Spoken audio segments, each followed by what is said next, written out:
This couldn't have come at a worse time for this economy. Yeah, thank you very much, Bongani, and let me greet your listeners on 702. It is true, Bongani, and this is something that Satawu have tried all the time to avoid. For the fact that we went to the wage negotiations with the employer and we received a strike, and then we give the employer 30 days cool-off period to allow employer to come back to us with a revised offer that will be reasonable for our members. It's a clear indication that the unions were very much concerned about the effect of the strike towards our economy. Doesn't the company have a point here? Part of what they're arguing, of course, is that they've already got a bloated wage bill. 66% of their costs already go towards paying salaries and wages. They say they can't bend any further. That's what they've told us, but remember, we are talking about workers here who goes to work on a daily basis, workers who are working even during the lockdown, workers that are living within the society and that are affected by the increase of petrol, increase of bread, anything that is increasing in South Africa is affecting workers. And we have a responsibility to make sure that those workers have not been worse off by getting a lower salary that won't make them to sustain their lives and their families. The company has moved from, 1.5% now up to 4%, and including, of course, a once-off gratuity. Here's the difficulty. Given everything we've all lived through and some of the impact of the pandemic to load shedding, the July riots, everything that we've had to go through in the last couple of years has had an impact on what companies like Transnet can offer. And in a sense, this moment will add to that pressure for all of us.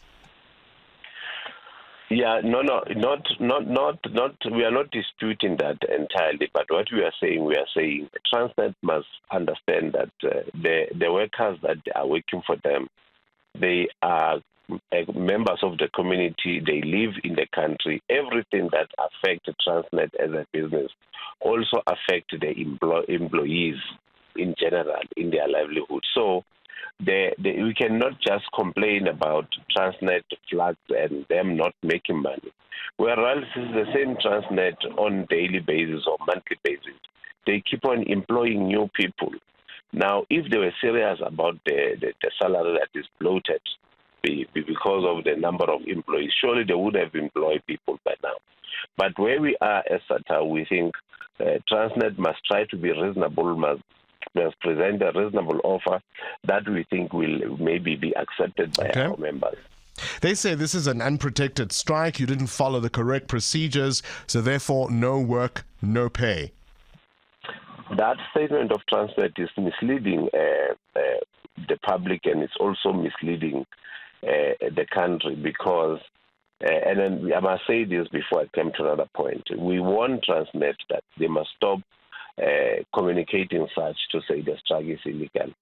When we started with our wage negotiations, in our position as unions, we get a certificate. And after we get the certificate, we waited for cool-off period. We couldn't find a solution. We submitted the picketing rules 2 weeks before we started with the strike. Friday last week, Transnet met with us. And reasonably so, they have refused to sign the picketing rules. And what we have decided that we are not going to stop our strike, but our members will picket outside Transnet premises. So you cannot say... They say there was no secret ballot to vote for this move. The secret ballot, we are the mentally-driven organization. We have contacted the ballot everywhere. Deliberately, they have refused to meet with us in order for us to share what is the majority of our members are saying in as far as the strike is concerned. Where we are, we have the outcome of those secret ballots. We are willing to present them to them on Friday when we met.